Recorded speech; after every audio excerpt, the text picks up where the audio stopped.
السلام علیکم عزیز طلباء، آج ہم 11ویں کلاس کا سبق نمبر 9 پڑھ رہے ہیں، جس کا عنوان ہے مکتوبات غالب۔ یہ مشہور شاعر، اردو کے مشہور ترین شاعر مرزا غالب کے خطوط ہیں جو انہوں نے اپنے دوستوں کو لکھے تھے۔ تو ان میں سے 2 خطوط آپ کے کورس میں شامل ہیں، تو آج ہم وہ پڑھیں گے۔ تو چلتے ہیں اسکرین کی جانب، تاکہ میں اسکرین پہ جا کے آپ کو یہ اسباق پڑھ کے سنا سکوں، یہ تمام خطوط پڑھ کے سنا سکوں۔ تو چلتے ہیں اسکرین کی جانب۔ عزیز طلباء، ہم اسکرین پہ آ گئے ہیں اور آج ہم 11ویں کلاس کا سبق نمبر 9 مکتوبات غالب، ہم اس کی آج مشق کر رہے ہیں۔ 11ویں یعنی 11ویں کلاس کا سبق نمبر 9۔ یہ شروع کرتے ہیں۔ سوال نمبر 1 ہے کہ مکاتیب غالب پیش نظر رکھتے ہوئے درج ذیل سوالات کے درست جواب کے شروع میں ٹک کا نشان لگائیں۔ تو ہم نے بجائے اس کے ٹک کا نشان تقریباً ٹک کا نشان یہ ہے پیلے رنگ کا، یہ ہم نے لگا دیا ہے جگہ جگہ جہاں جو صحیح جوابات ہیں۔ اب شروع کرتے ہیں۔ پہلا سوال ہے اس کا سوال نمبر 1 کا جز یعنی جز 1۔ اس نے پوچھا ہے کہ نواب مصطفیٰ خان رہا ہو کر کس شہر میں گئے؟ الف دہلی، بے لکھنؤ، جیم بنارس یا دال میرٹھ؟ تو صحیح جواب ہے اس کے جو غالب کے جو مکاتیب ہیں، خطوط ہیں، ان کے پیش نظر جو صحیح جواب ہے وہ ہے میرٹھ، دال میرٹھ۔ اب سوال نمبر 1 کا جز 2 ہے کہ بقول غالب جنوری 1859 یعنی 1859 جنوری 1859 میں شہر میں بلا ٹکٹ داخل ہونے پر حاکم سے سزا ملتی تھی۔ بلا ٹکٹ سے مراد ہے کہ بلا اجازت، یعنی وہ ٹکٹ، اس اجازت کے کچھ پیسے ہوتے تھے، وہ پیسے دینے پڑتے تھے، تو وہ اس کو کہتے تھے ٹکٹ۔ بلا ٹکٹ داخل ہونے پر حاکم سے سزا ملتی تھی۔ کتنے دن کی؟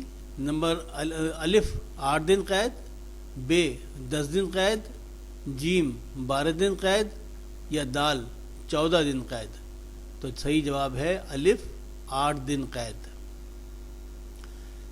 اب سوال نمبر 1 کا ہی جز نمبر 3 ہے۔ حاکم وقت نے حکم دیا کس بات کا؟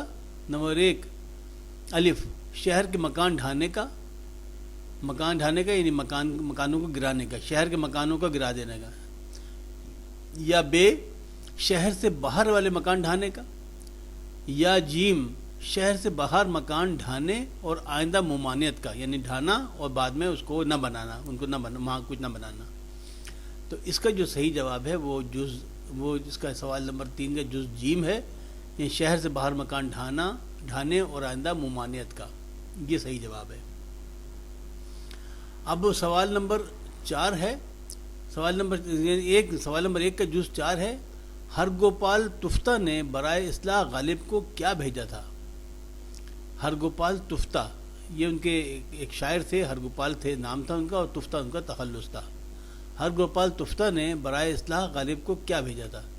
الف غزلیں، بے نظمیں، جیم قصائد یا دال مثنویاں؟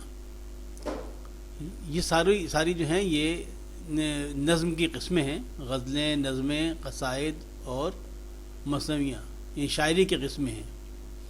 تو صحیح جواب کیا ہے؟ جیم قصائد۔ اب آگے چلیے، جز اس کا سوال نمبر 1 کا جز 5 ہے۔ بقول غالب صاحب فراش ہوتے ہوئے وہ مسودات کس طرح دیکھتے تھے؟ صاحب فراش یعنی بیمار ہوتے ہوئے، صاحب فراش کہتے ہیں بیمار ہونے کو۔ تو بقول غالب یعنی جب غالب بیمار تھے تو وہ مسودات کس طرح دیکھتے تھے؟ الف جز ہے لیٹے لیٹے، الف جواب ہے لیٹے لیٹے، بے چلتے پھرتے، جیم کھڑے کھڑے یا دال بیٹھے بیٹھے؟ تو چونکہ بیمار تھے لہذا صحیح جواب جو ہے، جو ان کے خط میں بھی یہی لکھا ہے، وہ ہے الف لیٹے لیٹے۔ تو صحیح جواب کیا ہوا؟ لیٹے لیٹے۔ اب سوال نمبر 2، مکاتیب غالب کا متن پیش نظر رکھتے ہوئے درج ذیل سوالات کے مختصر جواب تحریر کریں جو 3 سطور سے زیادہ نہ ہوں، یعنی 3 سے کم بھی ہو سکتے ہیں لیکن 3 سے زیادہ نہ ہوں۔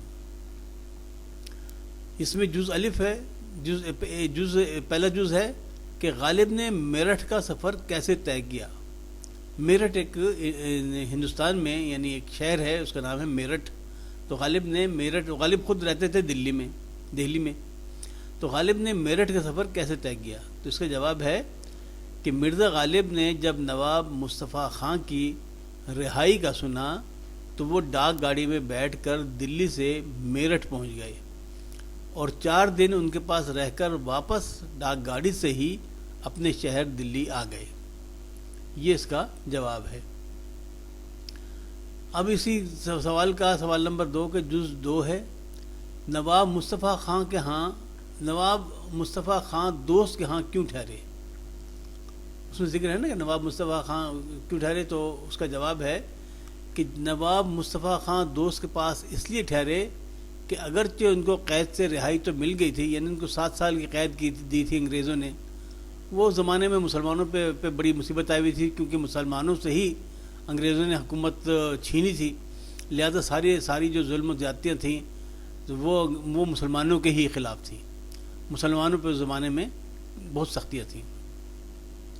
تو کیا کہتے ہیں جی، نواب مصطفیٰ خان دوست کے پاس اس لیے ٹھہرے کہ اگرچہ ان کو قید سے تو رہائی مل گئی تھی، لیکن ان کی زمینداری، دلی کی جائیداد اور پینشن کا ابھی تک کوئی فیصلہ نہیں ہوا تھا. اس لیے وہ مجبوراً اپنے دوست کے ہاں میرٹھ میں ٹھہر گئے.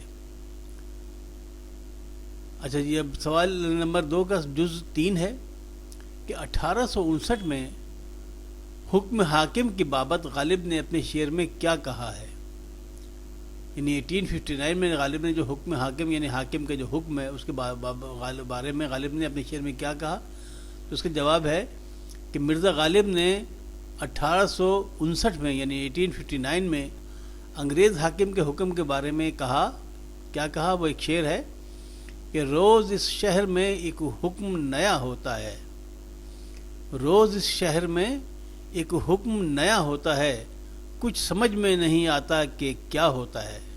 یعنی کہ انگریز حاکم کی جانب سے ہر روز ایک نیا حکم جاری ہو جاتا ہے اور سمجھ میں نہیں آتا ہے کہ حاکم کرنا کیا چاہتا ہے. تو یہ جناب اس کا جواب تھا. اب اسی سوال نمبر 2 کا جز 4 ہے کہ ہر گوپال تفتہ کے نام خط میں مذکورہ تلمیح کی وضاحت کریں. ہر گوپال تفتہ یہ شاعر تھے، ہر گوپال نام تھا ان کا، تفتہ تخلص تھا.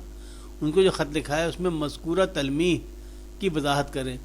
تلمیح استعارہ کہتے ہیں کہ کسی بات کو ظاہر کرنے کے لیے اس کا کوئی کسی اور انداز سے بیان کیا جائے تو اس کو تلمیح کہتے ہیں. اشارتاً بات کی جاتی ہے، یعنی اسے مثال دی جاتی ہے، اس کی مثال تمثیل دیا کے طور پر استعمال ہوتا ہے.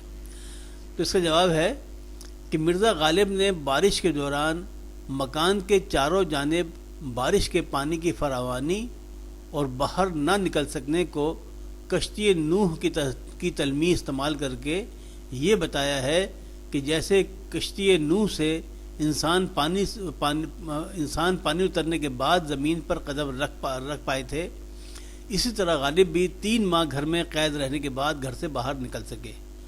وہ بتاتے ہیں کہ مطلب گھر جب بارش ہوتی تھی، روز صبح شام بارش ہو رہی تھی اور اتنی بارش ہوئی کہ وہ ان کے تو نہ صرف یہ کہ چھتیں ٹپکنے لگیں بلکہ گھر کے چاروں طرف پانی اتنا پھیل گیا کہ باہر نکلنا ہی مشکل تھا. تو 3 ماہ غالب گھر میں ہی قید رہے. تو اس گھر میں قید رہنے کو وہ کہتے ہیں کشتی نوح، کہ جیسے کشتی نوح السلام کے زمانے میں جو دنیا کا سب سے بڑا طوفان، پانی کا ایک طوفان آیا تھا اور وہ کشتی میں جو لوگ تھے خالی وہی بچے تھے اور باقی تمام انسان فنا ہو گئے تھے. تو اس کشتی نوح کے میں جس طرح وہ لوگ قید تھے اور جب تک پانی اترا نہیں وہ زمین پہ پاؤں رکھنے قابل نہیں تھے، اسی طرح غالب نے اپنے آپ کو بھی اسی سے تشریح دی ہے، یعنی اپنے گھر کو کشتی نوح سے تلمیح دی ہے. تو اب سوال نمبر 3 ہے اس کا کہ مندرجہ ذیل الفاظ کے معنی لکھیں اور جملوں میں استعمال کریں. کیا الفاظ ہیں؟ نمبر 1 سرگزشت، نمبر 2 اقامت، نمبر 3 فسد، نمبر 4 مسہل اور نمبر 5 مسودات. تو اس کا جواب یہ ہے کہ جناب سرگزشت کہتے ہیں احوال کو. یعنی جو گزری ہو، سرگزشت جو کچھ آپ پہ گزری، تو ظاہر کیا گزرتا ہے؟ احوال، وہ حال احوال ہی ہے. تو اس کا ہم نے جملہ بنایا ہے کہ یار اپنے بیرون ملک سفر کی سرگزشت تو سناؤ کہ تم پہ کیا گزری سفر دوران. اب اس کا دوسرا جو لفظ ہے وہ ہے اقامت. اقامت کہتے ہیں قیام کرنے کو، قیام یا قیام گاہ کو، گھر کو، اس کو کہتے ہیں اقامت. تو اس کا جملہ بنایا ہم نے کہ آپ کی اقامت آج کل کہاں ہے، یعنی آپ کا گھر کہاں ہے یا آپ کہاں ٹھہرے ہوئے ہیں. فسد کہتے ہیں بدن کی کسی رگ سے خون نکالنا. یہ خون نکالا جاتا تھا تاکہ خون میں اگر کوئی خرابی ہے تو اس خون کو، برے خون کو نکال لیتے تھے. تو طریقہ کیا تھا کہ وہاں پہ وہ جو خون والی رگ ہوتی ہے اس پہ چیرا لگا کر وہاں پہ جونک چمٹا دی جاتی تھی. تو جونک کا کام یہ ہے کہ وہ جونک ایک آپ نے شاید نہ دیکھا ہو، آج کے زمانے میں کمی جیسی چیزیں نظر آتی ہیں. جونک ایک بغیر ہڈی کا ایک کیچوا نما کیڑا ہوتا تھا جس کو جب وہ خون کے رگ پہ لگاتے تھے تو وہ اس پہ چپک جاتی تھی، اور چپکنے کے بعد وہ خون پینا شروع کر دیتی تھی. تو جتنا وہ خون وہ پیتی تھی اسے پھول جاتی تھی تو اس کو وہاں سے ہٹا دیتے تھے، پھر دوسری جونک لگاتے تھے جب تک کہ وہ خون، مطلب خراب خون کو نکال نہ لے پورا. یہ ایک طریقہ تھا اس زمانے کا، کیونکہ اس زمانے میں میڈیکل نے اتنی ترقی نہیں کی تھی، اور تو اس زمانے میں حکیموں کا طریقہ کار یہی تھا. تو ہم نے اس کو جملہ بنایا ہے کہ حکیم صاحب نے مریض کی فسد کھول دی. اب اگلا لفظ ہے مسہل. مسہل کہتے ہیں سہل کرنے کو، یعنی دستاور دوا کو. تو اس کا جملہ ہم نے بنایا کہ اگر قبض ہے تو کوئی مسہل دوا لینا ضروری ہے تاکہ وہ قبض کو دور کر دے. اور آخری اس کا جو لفظ ہے وہ ہے مسودات. مسودات جمع ہے مسود کی. مسودہ کہتے ہیں غیر مطبوعہ کوئی چیز لکھی ہوئی ہو، یعنی کوئی نظم، کوئی غزل، کوئی افسانہ، کوئی ناول، وہ سب مسودہ کہلاتے ہیں. تو غیر مطبوعہ جو چیزیں ہوتی ہیں مجموعے، ان کو کہتے ہیں مسودات. اس کا فقرہ ہمیں بنایا ہے کہ آپ کے مسودات میرے پاس محفوظ ہیں. تو جناب والا، یہ آپ کا آج کا جو سبق ہے مکتوبات غالب، اس کی آج مشق یہاں ختم ہوتی ہے. عزیز طلباء، آج ہم نے کلاس 11 کا سبق نمبر 9 ختم کر لیا ہے، اور اس کی مشق میں نے آپ کو کرا دی ہے. تو آئندہ سبق کے لیے پھر حاضر ہوں گے، لیکن اس سے جانے سے پہلے میں ایک عرض کروں کہ یہ جو ہم ویڈیو اپلوڈ کرتے ہیں، اس کا مقصد یہ ہے کہ ہمارے ملک کے وہ تمام بچے جو ٹیوشن افورڈ نہیں کر سکتے، اور اردو جو لازمی مضمون ہے اور اس کے 100 نمبر ہیں، تو ہمارا مقصد یہ ہے کہ بچے اس کو اچھی طرح سے سیکھ سکیں، اور اس کی وجہ سے ان کے اوور آل گریڈ بھی بہتر ہو سکے، اور وہ اس مضمون میں بھی اچھے نمبر حاصل کر سکیں. تو اس میں ہم نے تمام پلے لسٹ بنائی ہیں ہر کلاس کی الگ الگ، 5ویں، 6ٹھی، 7ویں، 8ویں، 9ویں، 10ویں، 11ویں، 12ویں، ہر کلاس کی الگ الگ پلے لسٹ موجود ہے. تو آپ پہلے اپنی اس جو متعلقہ کلاس ہے اس کی پلے لسٹ میں جایا کیجئے، تاکہ آپ کو اس میں ایک ہی جگہ آپ کی متعلقہ کلاس کے تمام مضامین، تمام اسباق ایک ہی جگہ آپ کو مل جائیں.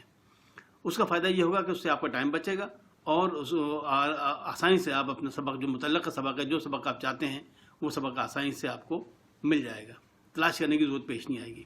لیکن یہ ہے کہ آپ اس کو اپنے جو سینئر طلباء ہیں ان کو بھی بتائیے، اور جو آپ کے جونیئر ہیں ان کو بھی بتائیے، تاکہ ہماری اس محنت جو ہے وہ، اس کا تقاضا یہی ہے کہ تمام بچوں تک یہ ہمارا میسج پہنچ جائے، اور آپ بھی اس کار خیر میں ہمارے ساتھ شریک ہو جائیں. تو آئندہ سبق تک کے لیے اجازت چاہتا ہوں. اللہ حافظ. ناصر فی امان اللہ.